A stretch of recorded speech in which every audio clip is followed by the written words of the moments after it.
So my talk tonight, Moving Beyond Boundaries, Tools for Immigrant Liberation, is broken up into 3 parts. The first part included the community conversation about figuring out the moment with representatives from local industries in Maine.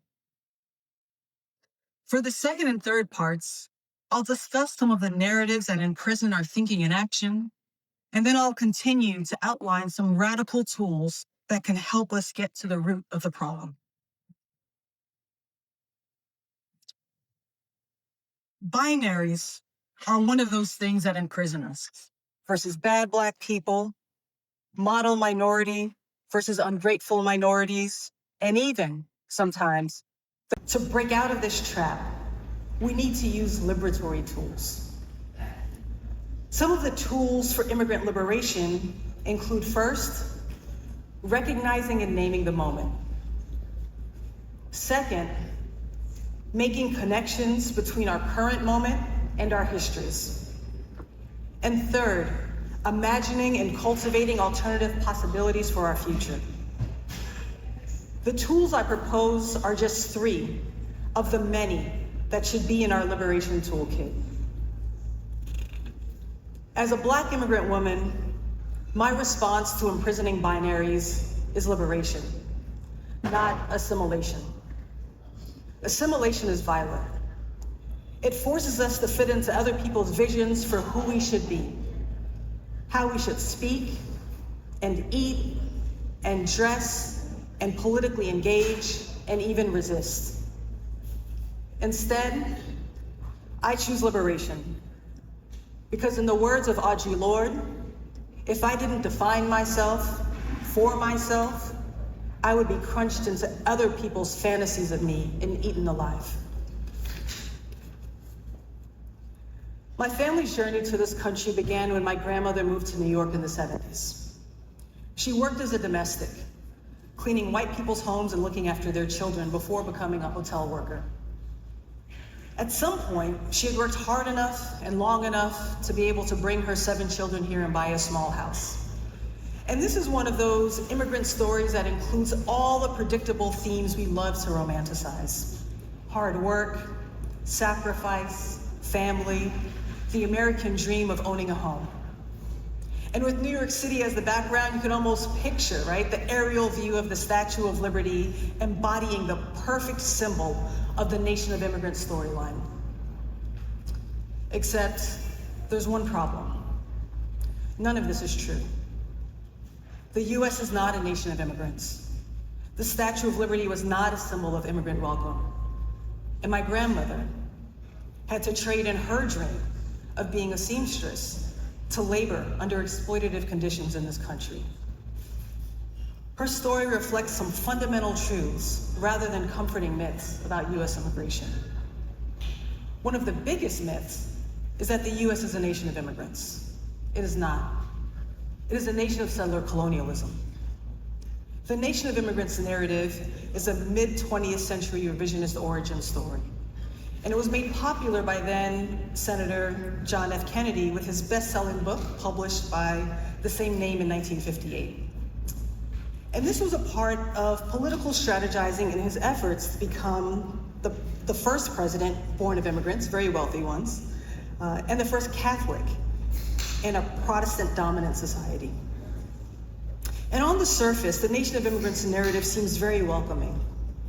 But when we use our liberation toolkit to make connections between our current moment and our histories, we can see that it erases the ongoing impact of settler colonial violence, the indigenous caretakers of this land, and the enslaved Africans laboring here.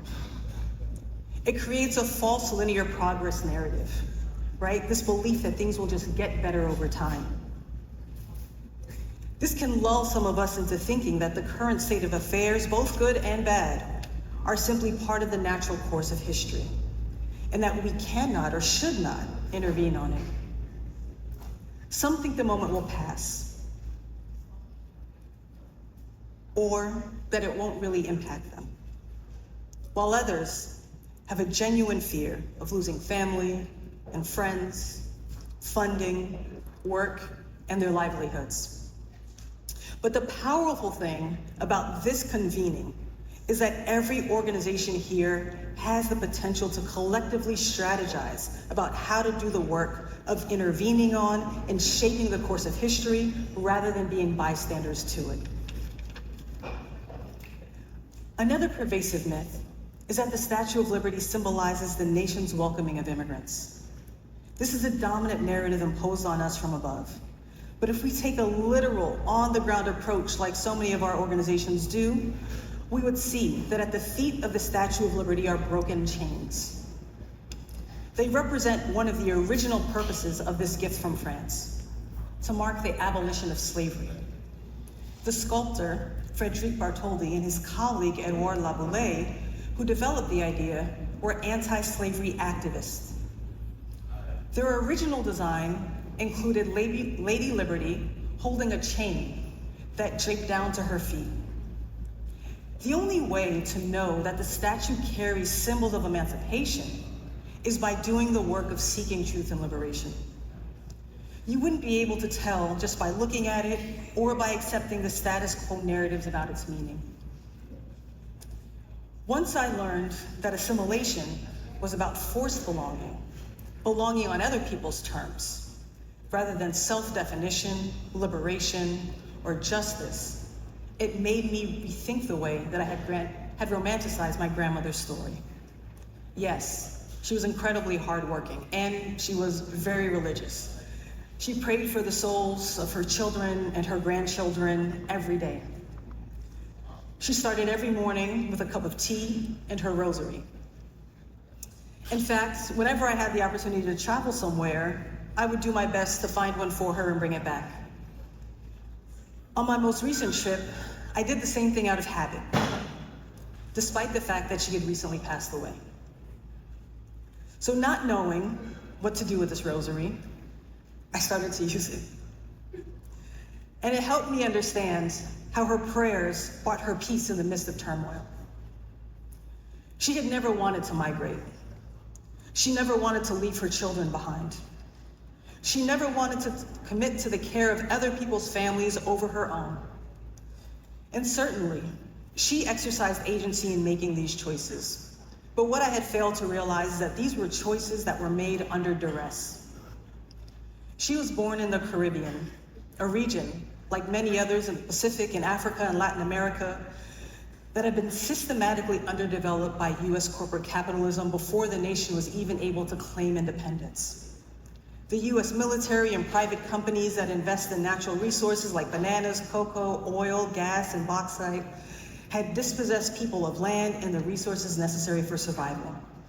And they did this while also establishing labor recruitment agencies to funnel workers to Central and South America to work on projects like the Panama Canal and labor on banana plantations. They conscripted armies of women to North America to work, as my grandmother did, as cleaners, home care workers, and nannies. This process has been going on for so long, and it's so entrenched in US expansionism, that if you go to the website of the US Department of Labor today, you will find recommendations for domestic worker agreements translated into 7 languages: Polish, Spanish, Portuguese, Tagalog, Haitian Creole, Nepali, and Chinese. And you'll also find this description: domestic workers across the United States are doing critical work to ensure that our economy functions and our families and communities thrive. Yet while care for households, children, people with disabilities, and older adults is invaluable, domestic workers, who are disproportionately women, immigrant women, and depending on the job, disproportionately women of color, too often work in precarious conditions. And this is verbatim from the US Department of Labor website. And it highlights many things that we already know: that domestic workers are part of the backbone of an economy that they do not equally benefit from.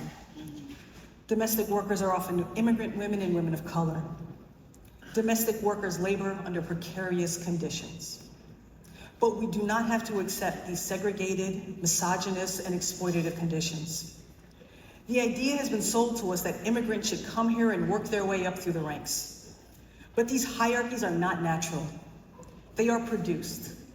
by policies, strategic neglect, indifference, and systems that value profit over people. When we account for the living and working conditions on the ground, engage in active refusal to accept suffering in society, and make connections between local and global processes, then we're clearly able to understand that the enriching of the US economy has long been linked to extractive foreign investments in quote-unquote developing countries, which produce socio-political instability and soaring unemployment. When my grandmother crossed the Atlantic in search of work, it was not in pursuit of an American dream, but an attempt to escape conditions created by American exploitation. As her granddaughter, I see it as my job to fight against that exploitation by speaking truth to power and to powerful myths that misdirect our efforts towards false binaries of being good immigrants, deserving immigrants, or one of the good Black people or a model minority. So rather than assimilation, I choose liberation. The tools to get free that I'm sharing this evening come from the tradition of Black radical feminism that taught me that my grandmother and so many Black and immigrant and Indigenous and working class and queer and two-spirit and trans people deserve better.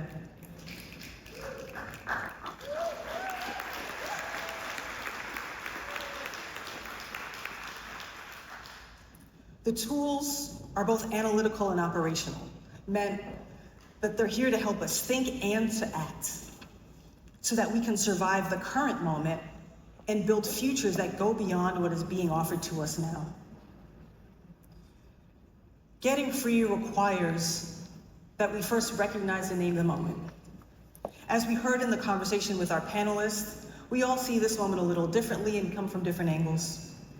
And it's important to have these conversations with our friends and our foes so that we can figure out how to build strategic coalitions with our allies so that we can intervene on the visions of those who are skeptical of liberation. From my perspective, we're living in a moment of distraction, where government-sponsored racial terror and genocide are broadcast through media streams that flow quicker than we're able to process them. Overwhelmed, we settle for endless snippets of rage bait which seldom activate consistent collective organizing in concert with extended deep thought and care. So how do we intervene rather than become bystanders in this moment? There is a seemingly simple yet impossible task: to stop scrolling alone and start developing sustained collective spaces that allow us to experience the way that your struggle is my struggle and that my freedom is your freedom. This is not the same as standing around and recounting the most recent atrocity and lamenting the current state of affairs, but it does require a deeper intellectual and somatic experience of both thinking and doing for the immediate moment and the future. A second important tool is the ability to make connections between our current moment and our histories. The moment we're living in now is dangerous, and it's not an aberration that emerged from nowhere.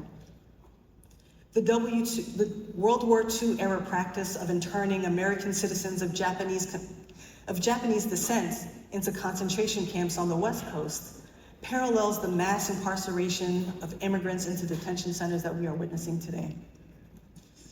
During the 1930s Depression-era repatriation campaigns forced somewhere between 250,000 and 1 million people of Mexican ancestry, including US citizens, out of the country in a manner that strongly resembles the kidnappings and mass deportations that are unfolding now. And what does it look like for us to intervene on these current day ethnic cleansing and imprisonment campaigns? It looks in part like what's happening now.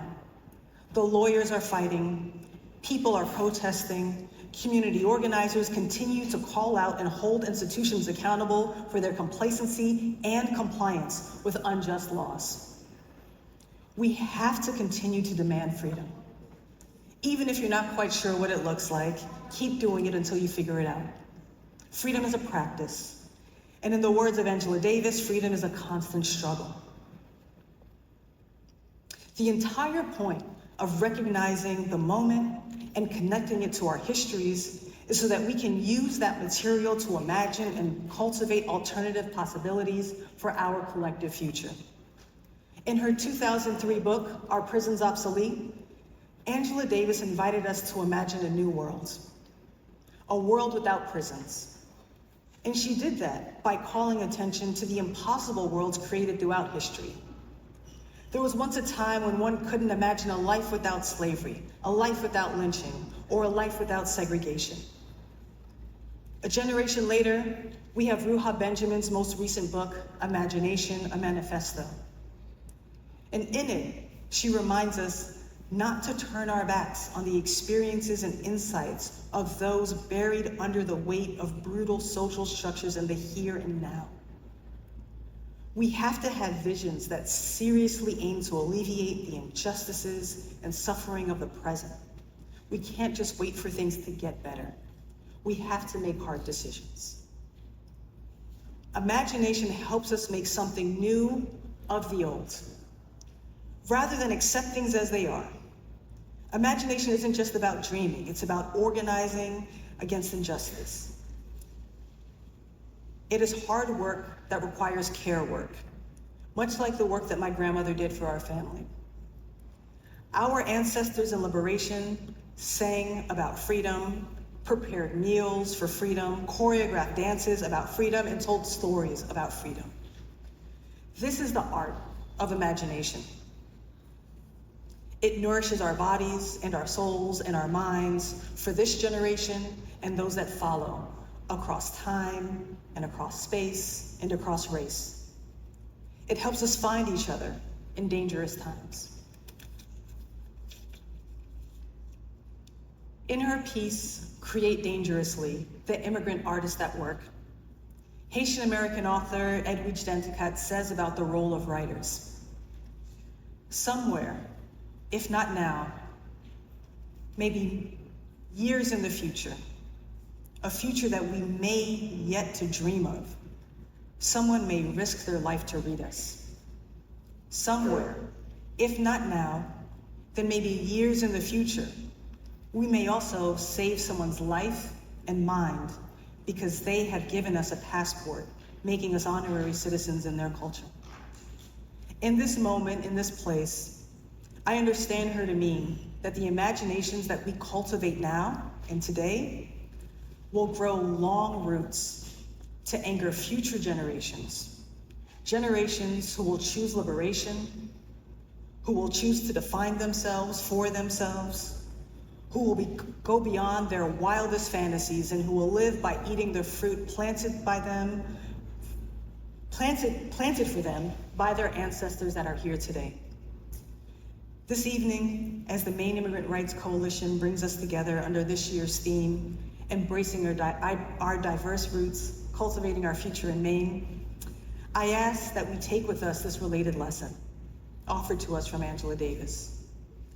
That if we are to be radical in our quest for change, then we must get to the root of oppression. After all, she says, radical simply means grasping things at the root. Thank you.